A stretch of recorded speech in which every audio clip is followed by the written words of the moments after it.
Breaking news. ఇరాన్లో భారీ భూకంపం వచ్చింది. ఒక పక్క యుద్ధం జరుగుతూ ఉంటే ఇరాన్లో భూకంపం రావడం వల్ల ఖచ్చితంగా ఇరాన్కి చాలా పెద్ద ముప్పే అనుకోవాలి. అలా అనుకుంటే ఖచ్చితంగా పొరపాటే. ఇరాన్ న్యూక్లియర్ వెపన్ని లాంచ్ చేయబోతుంది. ఎస్, న్యూక్లియర్ వెపన్ని లాంచ్ ఇజ్రాయెల్ పైన చేసి అటాక్ చేయబోతుంది. దీనికోసం టెస్ట్ చేసింది. అందుకే అక్కడ భూమి కంపించింది. అయితే ఈరోజు మార్నింగ్ సుమారు 10 గంటల 24 నిమిషాలకి ఇరాన్లో Iran Fars province city north వెస్ట్లో ఉన్న ఒక 55 కిలోమీటర్ల దూరంలో భూకంపం వచ్చింది. భూమి కంపించింది. 10 కిలోమీటర్ల లోపల భూమికి 10 కిలోమీటర్ల లోపల భూమి కంపించింది అని వార్త బయటకు వచ్చింది. దాని తీవ్రత 4.3 అని చెప్తున్నారు. అయితే మనందరం అనుకోవచ్చు, భారీగా మిసైల్స్ అటాక్ చేస్తున్నాయి, భారీగా డ్రోన్స్ అటాక్ చేస్తున్నాయి, ఇలా అనుకోవచ్చు. కానీ అది కాదు. ఇరాన్ న్యూక్లియర్ వెపన్ని లాంచ్ చేయబోతుంది. దీనికోసం టెస్ట్ చేసింది. అయితే కరెక్ట్గా 6 నెలల క్రితం అసలు ఇరాన్ పైన అమెరికా, ఇజ్రాయెల్ ఎందుకు అటాక్ చేస్తుందో తెలుసా? యురేనియంని తయారు చేస్తుంది. న్యూక్లియర్కి కావాల్సిన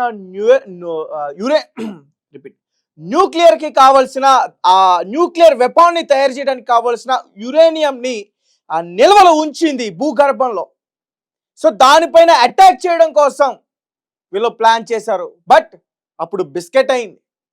అయితే ఇప్పుడు ఆ సుప్రీం లీడర్నే లేకుండా చేశారు. కానీ అప్పుడు కూడా ఇరాన్ ఒకటి ప్రకటించింది, మేం తలుచుకుంటే 24 గంటల్లో న్యూక్లియర్ వెపన్ని తయారు చేయగలము, అలాగే దాన్ని టార్గెట్ చేసి మేము వదలగలం అంటూ కూడా అప్పట్లోనే ఇరాన్ ప్రకటించింది. సరిగ్గా ఇప్పుడు అదే చేయబోతుంది ఇరాన్. అందుకే భూకంపం వచ్చింది. దీనికి వేరే రీజన్స్ ఏం లేవు. న్యూక్లియర్ టెస్ట్ చేస్తుంది ఇరాన్. దీనికి సంబంధించిన విజువల్స్ అన్ని నేను బయట పెట్టే ప్రయత్నం చేస్తాను, మీరు పక్కన చూడొచ్చు.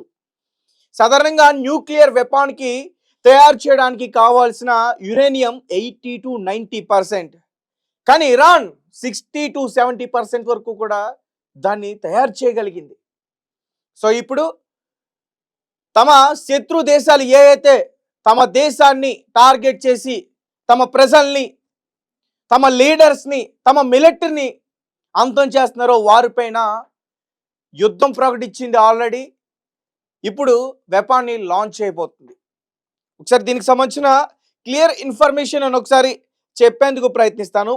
ఈరోజు మంగళవారం దక్షిణ ఇరాన్ ఫోర్స్ ప్రావిన్స్లోని కోన్స్ సమీపంలో 4.3 తీవ్రతతో భూమి కంపించింది. యుఎస్ జియోలాజికల్ సర్వే USGS ప్రకారం 10 కిలోమీటర్ల లోతులో భూకంపం ఏర్పడింది.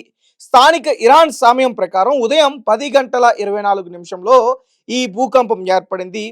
జెరెష్కు నార్త్ వెస్ట్, దీనికి దూరం 50 కిలోమీటర్ల దూరంలో ఈ భూకంప కేంద్రం ఉన్నట్లుగా కూడా గుర్తించారు. అయితే ఈ భూకంపం అంతగా భయపడాల్సిన అవసరం ఏమి లేదని చెప్తున్నారు శాస్త్రవేత్తలు.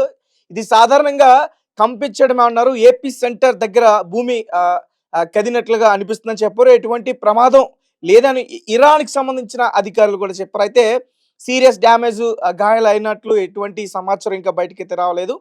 సునామీ వచ్చే అవకాశం కూడా లేదని ప్రకటించారు. మార్చ్ 3 ఒకే 2 దేశాల్లో భూకంపాలు రావటం నిజంగా ఖచ్చితంగా ఆలోచించాల్సిన విషయమే. ఇండోనేషియా దేశంలో భారీ భూకంపం కూడా వచ్చింది. అక్కడ తీవ్రత 6.1 తీవ్రతతో ఈ భూమి ఊగిపోయింది. ఇండోనేషియాలో సుమత్రా ద్వీపంలో భూకంపం కేంద్రం ఉన్నట్లు కూడా యునైటెడ్ స్టేట్స్ జియోలాజికల్ సర్వే ప్రకటించింది. ఇది చాలా శక్తివంతమైన భూకంపం అని స్పష్టం చేసింది. దగ్గరగా 8.1 లోపు అబవ్ వస్తే భారీ నష్టాలను చూస్తారు. సునామీ కూడా భయంకరంగా వచ్చే అవకాశం కూడా ఉంటుంది. ఇక సినాబాంకు ఆగ్నేయంగా 65 కిలోమీటర్ల దూరంలో సముద్రంలో ఈ భూకంపం కేంద్రం ఉన్నట్లుగా కూడా ప్రకటించారు అధికారులు. దీనివల్ల ఇండోనేషియాలో జనం ఇళ్ల నుంచి బయటకు కూడా పరుగులు తీశారు. సో ఇరాన్ ఇక భయంకరమైన యుద్ధం చేయబోతుంది. తమ సుప్రీం లీడర్ని ఎలాగో కోల్పోయాం, తమ ప్రజల్ని కోల్పోయాం, భవనాల్ని కోల్పోయాం. ఇక ప్రతీకారం తీర్చుకుంటాం, మా ప్రాణాలు పోయినా పర్లా, మేము ఖచ్చితంగా అమెరికా పైన ప్రతీకారం తీర్చుకుంటాం. ఆల్రెడీ చైనా దానికి సపోర్ట్ చేస్తుంది ఇరాన్కి. ఒక పక్క రష్యా రష్యా సరైన టైం కోసం వెయిట్ చేస్తుంది. ఇంకొక పక్క కిమ్ ఆల్రెడీ ఈరోజు అతను సైలెంట్గా ఉండే అతను ఈరోజు ఆల్రెడీ చెప్పేశాడు, ఇజ్రాయెల్ని ఒకే మిసైల్తో నేను అటాక్ చేసి అంతం చేస్తానని చెప్పి. సో ఈ భూకంపం వచ్చిన దానివల్ల ఇరాన్కి ఎటువంటి నష్టం లేదు, వారికి తెలుసు. ఈ న్యూక్లియర్ వెపాన్ని టెస్ట్ చేయడం వల్లే అక్కడ భూమి కంపించింది. సో మరి చూడాలి రాబోయే 24 గంటల్లో ఎటువంటి పెను ప్రమాదం ఇజ్రాయెల్లో ముంచుకొస్తుందనేది అయితే మాత్రం ఖచ్చితంగా ఆలోచించాల్సిందే. అసలు ఏం చేయబోతుంది ఇరాన్? 24 గంటల్లో మేము అణుబాంబ్ తయారు చేయగలమని, న్యూక్లియర్ వెపాన్ని తయారు చేయగలమని ఇరాన్ గతంలోనే ప్రకటించింది. ఇప్పుడు అదే జరగబోతుందా? టెస్ట్ చేసిందా? లాంచ్కి సిద్ధంగా ఉందా? ప్రతీకారం తీర్చుకోబోతుందా? మీరేం చెప్తారు? మీ కమెంట్స్ ఏంటి? ఇరాన్ తమ ఏదైతే ఆలోచన చేస్తుందో అది సరైందంటారా? ఖచ్చితంగా దీనివల్ల ఇతర దేశాలకి ఎఫెక్ట్ అయ్యే అవకాశం ఉంటుంది. ఇరాన్ ఒకవేళ న్యూక్లియర్ లాంచ్ చేయడం వల్ల ఇటువంటి ప్రమాదాలు జరిగితే అందరికీ తెలుసు, పక్క దేశాలు కూడా ఎఫెక్ట్ అయ్యే ఛాన్స్ ఉంది. అలాగే ఇతర దేశాలు కూడా ఊరుకోవు, శత్రు దేశాలు కూడా ఖచ్చితంగా ఊరుకోవు. అమెరికా కావచ్చు, లేదంటే ఇజ్రాయెల్ కావచ్చు. అమెరికా తెలుసుకుంటే కొన్ని గంటల్లోనే, కొన్ని నిమిషాల్లోనే న్యూక్లియర్ని వారిపైకి ఖచ్చితంగా వదిలే ఛాన్స్ ఉంది. సో మరి చూద్దాం. మీ కమెంట్స్ ఏంటి? మీరు ఖచ్చితంగా చెప్పాలి. ఇరాన్ తీసుకున్న ఈ నిర్ణయం వల్ల ఇరాన్కి ఖచ్చితంగా ఇంకా ఇబ్బంది అయ్యే అవకాశం ఉంటుంది. బట్ ఇరాన్ ధైర్యం ఏంటంటే ఒక పక్క రష్యా, ఇంకొక పక్క కొరియా, నార్త్ కొరియా, ఇంకొక పక్క చైనా. సో వీటి అన్నం చూసుకునే ఇరాన్ రెచ్చిపోతుంది, అదైతే క్లియర్గా కనిపిస్తుంది.